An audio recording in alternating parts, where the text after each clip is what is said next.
il y a quelques soucis de connexion. Veuillez m'excuser.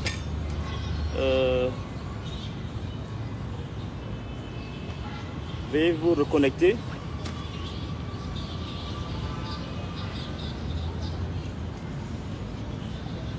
On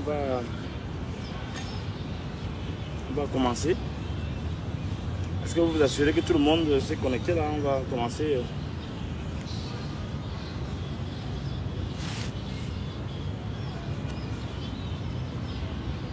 Mesdames et messieurs, aujourd'hui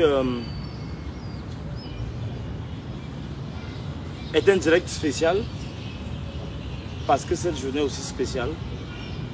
Est-ce que vous pouvez me confirmer que le son et l'image vous conviennent, s'il vous plaît?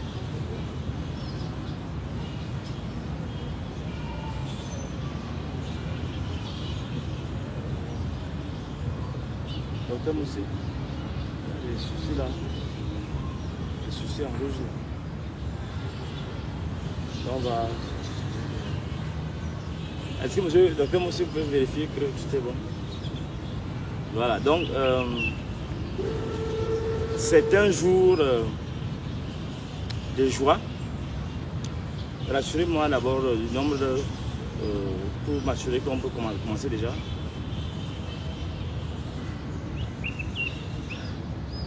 Nous sommes déjà montés à combien? 111. Très bien. Mesdames et messieurs, je vous appelle aujourd'hui pour un échange sur la situation que vit notre pays. J'ai pris sur moi de soutenir la candidature du président Paul Biya, de soutenir la candidature d'un homme, vu les gros risques d'éclatement de notre pays, vu ce que j'ai expliqué, les fondamentaux, comment encadrer la transition à travers des personnes qui ont l'expérience et qui doivent eux-mêmes résoudre les problèmes qu'ils ont créés. Mesdames et messieurs, j'ai sillonné le pays depuis quelque temps pour vendre mes livres. J'ai recueilli beaucoup d'avis. Et cette élection présidentielle est une élection qui doit nous amener à beaucoup réfléchir. Je ne vais pas m'étendre sur les réactions et les injures de ceux qui sont champions de la sauvagerie, de l'ensauvagement de la vie politique. Ça ne m'intéresse pas. Ce qui m'intéresse davantage, c'est vous expliquer la situation réelle dans ce pays à l'instant T où nous parlons. Mesdames et messieurs, nous sommes au lendemain d'une élection qui a vu compétir 12 candidats que j'ai répartis en 3 grands groupes. Le groupe du RDPC avec leur champion, le groupe des complices du RDPC, c'est-à-dire Issa Chiroma et Bello Bouba, et le 3e groupe des dealers politiques. L'élection s'est tenue hier dans les bonnes conditions. J'ai sillonné Yaoundé, je suis allé un peu partout dans la périphérie. Et je peux vous dire ce soir que l'élection présidentielle du 12 octobre s'est passée dans le calme. S'est passée dans la paix. Mais le gros risque actuel, c'est l'instrumentalisation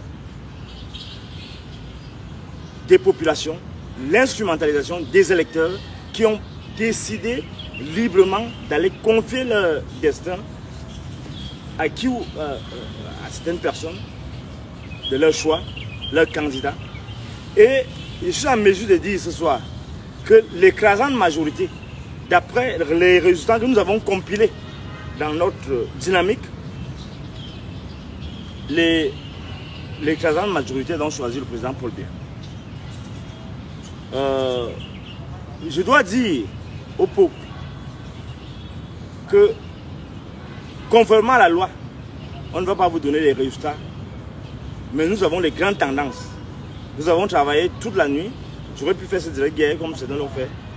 Nous avons travaillé toute la nuit pour rassembler le maximum d'informations. Je dois donc dire non à la manipulation de l'opinion. Non à l'instrumentalisation des Camerounais. Parce que il est important pour nous. Il est important pour nous que nous sauvegardions les acquis. Je peux donc dire 2 ou 3 choses aujourd'hui. Première chose,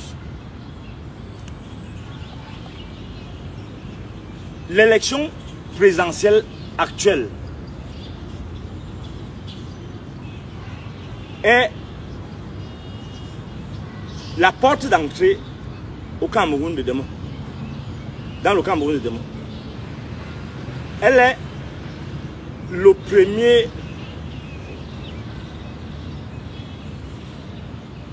point à partir duquel on doit écrire toutes les pages de notre histoire qui vont venir. Cette élection n'est pas vitale pour des individus. Elle est vitale pour le pays. Ça veut dire quoi? Ça veut dire que quand les gens m'appellent de Belgique, d'Allemagne, d'un peu partout, Canada, France, pour me dire que le peuple doit se soulever, vous ne pouvez pas être partisan de la démocratie et être en même temps des artisans du chaos. C'est la première chose que je dois vous dire. Non. Si vous avez décidé d'entrer dans le jeu politique, dans le jeu démocratique, vous devrez être à même de retenir vos pulsions grégaires, vos pulsions de sauvage. Parce que tout homme a quelque chose de sauvage, de bête en lui. Vous devez les retenir pour rentrer dans les canons des valeurs démocratiques. C'est la deuxième chose sur laquelle je vais insister tout à l'heure. Les populations sont venues en masse. Et ce n'est pas parce que c'est le RDPC, parce que le RDPC dans certains endroits ne réussit pas à mobiliser comme les gens, comme une certaine élite qui est respectée par les villageois. Donc, la deuxième leçon, c'est la première chose, il ne faut pas que les gens nous amènent dans l'insurrection. La deuxième chose, c'est que, bien évidemment, d'après les résultats que nous avons, où le président parfois a eu quelques difficultés, c'est surtout, et ces endroits où parfois les plus grands, certains responsables ont des difficultés, je ne vais pas donner les détails. C'est parce que justement, et là on est lucide, il y a un problème sérieux qui se pose.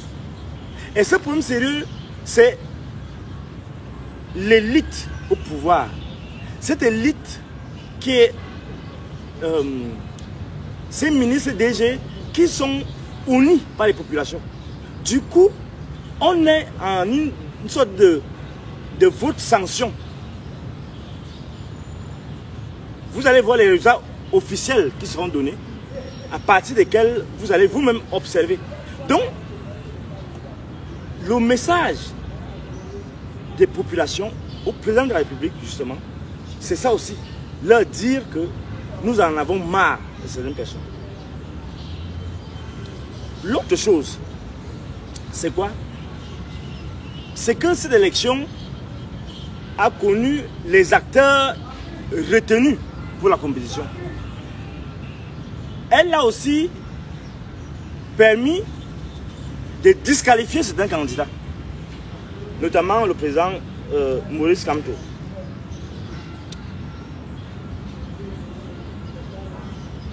Je voudrais le dire à ces militants et sympathisants, eux qui ont décidé de faire éclater le pays, eux qui misent sur la division, eux qui misent sur la guerre, que ici, sur le terrain, ici à Yaoundé, ici à Douala, ici à Bafoussam, ici à Garoua, ici à Maroua, ici partout, Ngaoundéré, Bertois,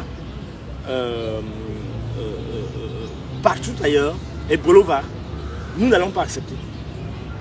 nous n'allons pas accepter. Nous n'allons pas accepter la guerre. Nous n'allons pas accepter l'insurrection. Nous n'allons pas accepter l'insurrection. Je vous le dis avec beaucoup de retenue encore. Vous n'allez pas instrumentaliser les gens de l'extérieur pour venir déstabiliser le pays. Ça ne va pas passer. Ça ne va pas passer parce que nous avons souffert.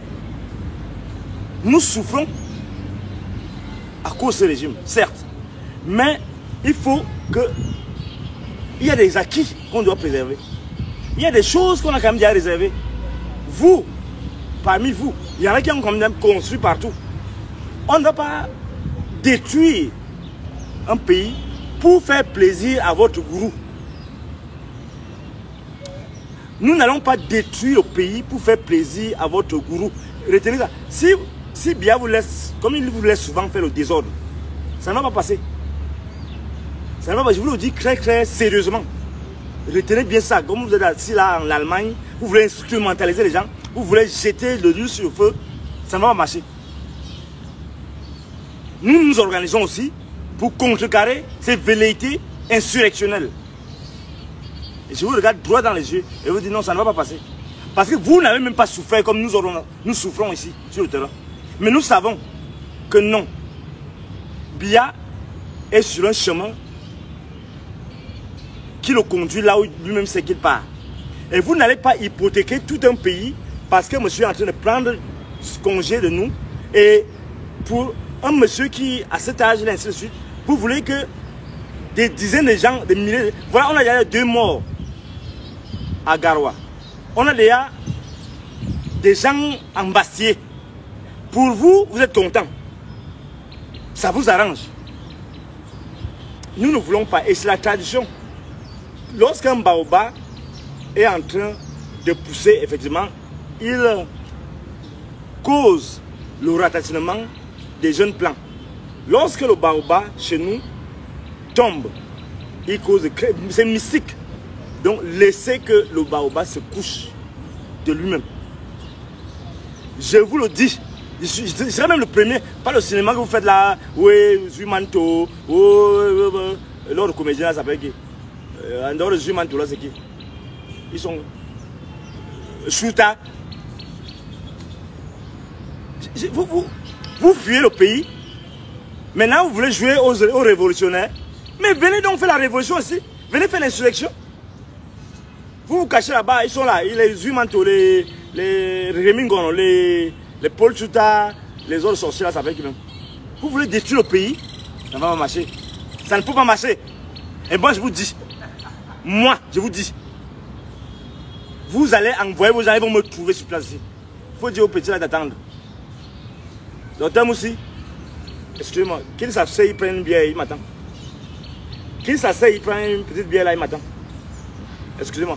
Donc, je vous dis, les manipulations que vous faites là sur Internet, vous utilisez les technologies de l'information et de la communication pour désorienter les populations.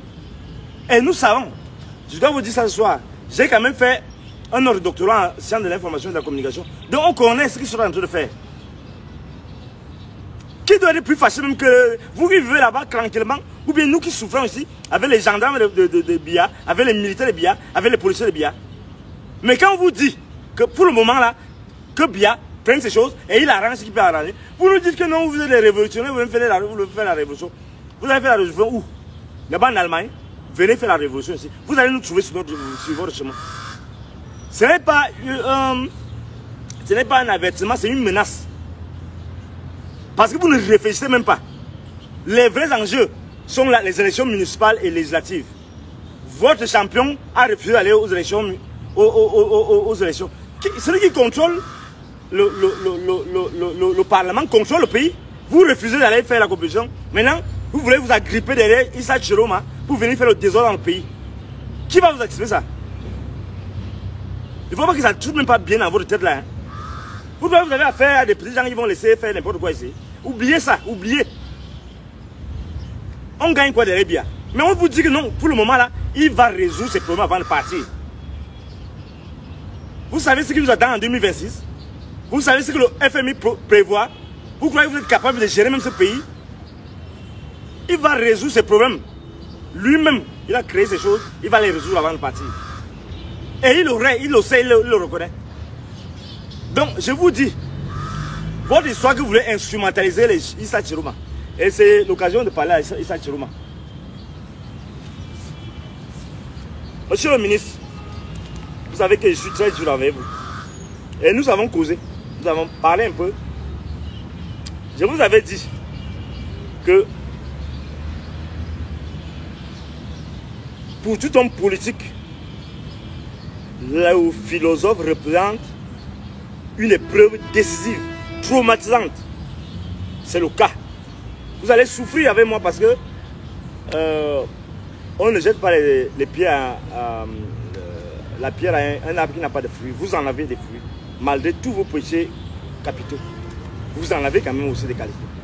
C'est pourquoi je vous parle. Vous êtes comme Biya, les gens du néocolonialisme. Vous êtes dans votre bande.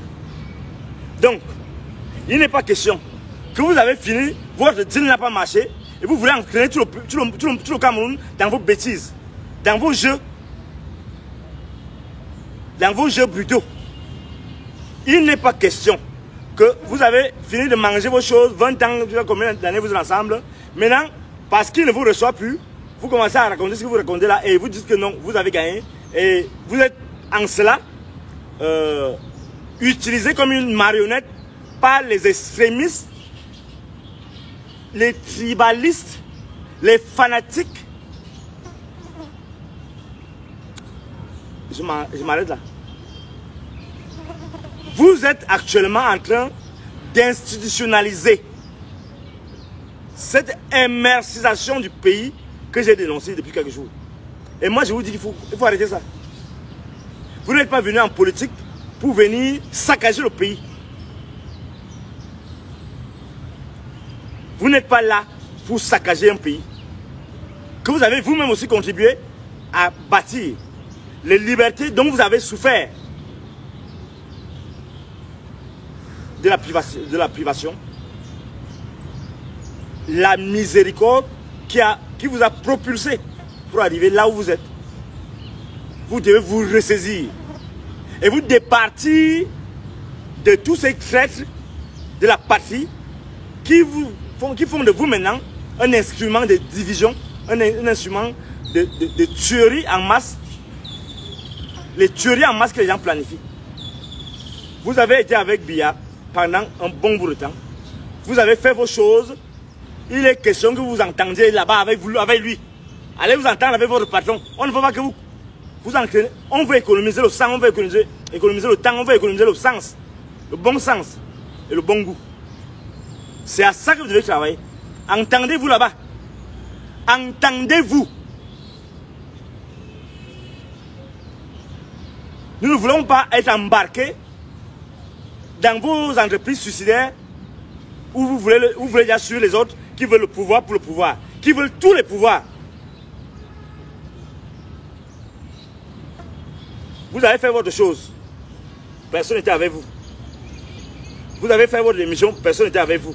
Vous avez votre vision et vous savez que l'affaire si, vous-même vous savez que vous ne pouvez pas gagner l'élection à Yaoundé, à Douala, à Bafoussam, à Maroua, à Ngaoundéré, à Garoua, partout, à Bertoua, à Ebolova. Vous savez que là, dans le système actuel, vous le savez plus que moi, plus que tout le monde, plus que ces voyous suicidaires qui veulent maintenant embarquer les gens dans leur guerre tribale, qui n'a rien à voir avec la politique, qui n'a aucune valeur d'intérêt général. Les gens qui veulent assouvir leur agenda communautaire, maintenant vous êtes déjà devenus leur champion. Moi je vous dis ce soir, allez vous entendre avec votre patron. Vous avez dit que vous avez démissionné parce qu'il ne vous recevez plus. Allez, il va vous recevoir. Vous vous entendez? On ne veut pas qu'il y ait des fusions de sang. On ne veut pas que vous soyez embarqués. D'abord, je ne veux pas entendre que vous avez programmé les résultats avant les gens responsables de ça. Parce que là, vous allez suivre les pas de l'autre qui avait dit qu'il est déjà président et élu. Bien c'est élu, bien c'est quoi? Nous ne voulons pas le désordre. Votre patron vous avez dit de vous-même que tant qu'il n'a pas encore pris la retraite, vous allez l'accompagner. Accompagnez votre patron pour qu'il aille se reposer et allez, vous négociez ce que vous voulez négocier là-bas. Ça ne nous concerne pas. Les responsabilités des forces de maintien de l'ordre, des services secrets. Le moment est décisif. Ce n'est pas seulement les manifestants que vous voyez là qui sont le danger. Le grand danger, c'est le grand danger qui va venir de la manipulation de l'opinion.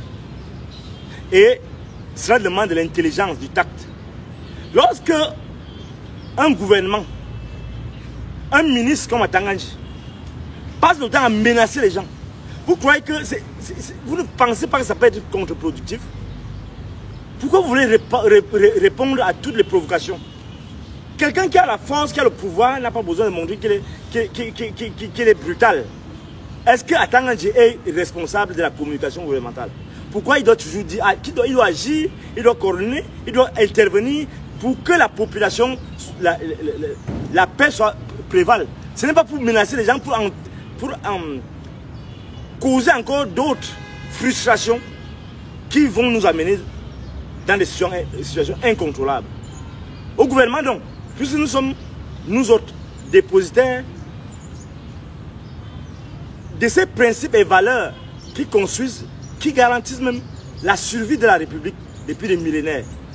Notre responsabilité, c'est d'interpeller à ce niveau-là aussi les forces, les pouvoirs publics. On ne peut pas se permettre de jeter de l'huile sur le feu lorsqu'on voit que la situation est en elle-même explosive. Il faut avoir un minimum d'humilité. Et je ne pense même pas que le président de la République soit celui qui puisse encourager de tels dérapages. Vous ne pouvez pas pousser le peuple dans son dernier retranchement. Car en fait, votre rôle, c'est aussi rassurer le peuple. Montrer en quoi vous voulez son bien, son bonheur, sa sécurité. Et cette sécurité se fait en complicité, en bonne entente avec les populations. Ce qui est grave actuellement, mesdames et messieurs, c'est que nous avons des foules qui n'ont rien à perdre ni rien à gagner. Je répète, nous n'avons pas affaire à des citoyens politisés. Nous avons affaire à des marionnettes, à des gens qu'on peut utiliser comme des automates, comme des robots. Tous ces enfants que vous voyez là qui crient derrière, Chiroma, la plupart n'ont pas fait l'école. La plupart n'ont rien à perdre. Ils sont des chômeurs même parfois aussi. Non seulement des illettrés parfois aussi. Dans ces foules-là, il y a les gens qui ont fait l'école, mais qui sont au chômage et tout cela. Donc, en eux-mêmes déjà, ce sont des bombes vivantes. Ce sont des bombes marchandes. Donc,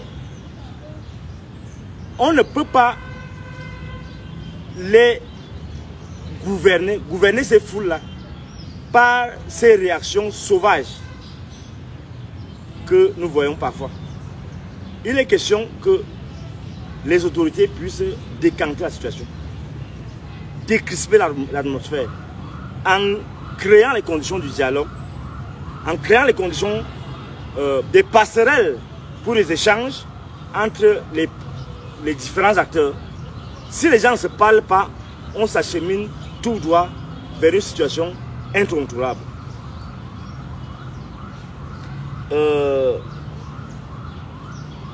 Ce que je pense donc, je vais être bref, c'est que ces gens qui sont ici à Yaoundé, qui sont à Garoua, qui sont je ne sais où, ils doivent s'entendre. Vous savez ma position par rapport à cette histoire de démocratie. Je ne suis pas un partisan de la démocratie. Mais si vous avez accepté ce système-là, eh bien, il faut accepter les résultats des urnes. Il faut accepter tout ce qui va avec les risques de débordement.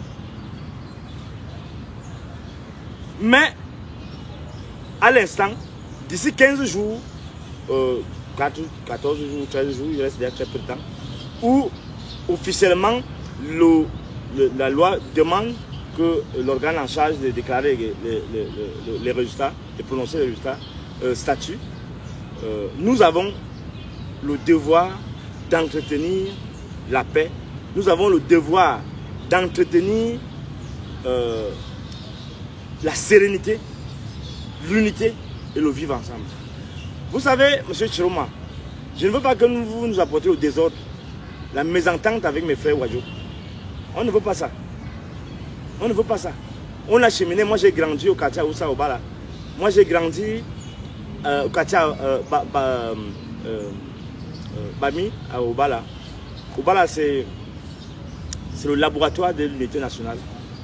Donc il est question que vous ayez de la hauteur par rapport à tout ce que vous avez subi, par rapport à tout ce que ce régime vous a fait subir. De même aux gens comme nous autres. Vous avez le devoir de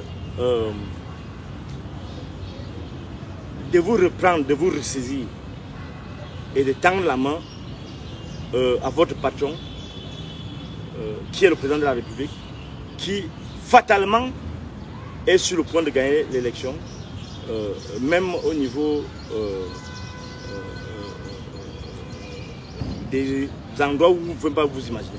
Donc on est en train de compiler les résultats et je pense que le message d'aujourd'hui c'est pour demander aux gens de se calmer, de pour dire à la diaspora de ne pas verser de l'huile sur le feu, et c'est pour dire au gouvernement, au président de la République surtout, que les difficultés qu'il peut avoir sur le terrain, ce sont ses choix.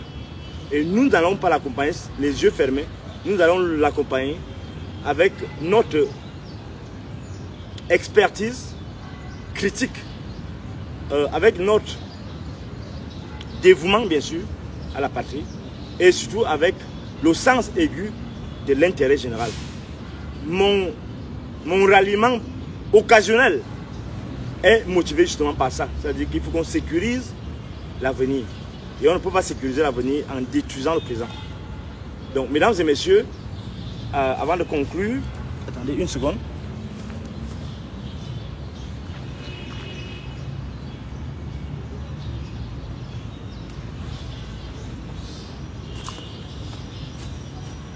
Voilà. Mesdames et messieurs, donc avant de conclure, je voudrais inviter tout le monde à être patient et attendre patiemment les résultats officiels et à soutenir le président de la République pour que ce qui peut encore être réparé soit réparé. Parce que, soyez-en sûrs, ce sera encore pire que de se retrouver dans le chaos où le président, si effectivement le président déciderait de donner libre cours à ces fanatiques qui veulent absolument le chaos, la guerre et l'insurrection dans le pays. Autant mieux pour lui de garantir, de continuer de garantir cette paix pour le moment, pour qu'il puisse sortir par la grande porte. Et nous sommes sûrs que le travail qu'il serait désormais obligé de faire, c'est pour réparer ce qui peut être source de désaveu. Et nous allons y travailler aussi. Nous allons contribuer par notre expertise, par notre dynamisme à ce que la paix soit préservée. Je vois beaucoup de gens qui m'insultent là, qui disent de tout et de rien. Ce n'est pas l'occasion. Ça montre en quelque sorte soit l'immaturité, soit la bêtise. Parce que un type comme moi qui a déjà autant souffert avec ce régime, vous pouvez prendre Issa Chiroma en exemple, et moi me dire que donc, parce que j'ai dit que le président de la République doit être maintenu pour qu'il répare ce qu'il aurait gâté. Issa Chiroma qui a travaillé et contribué aussi à gâter, dire donc qu'il peut être recommandable et que maintenant vous devez sacrifier, planifier de sacrifier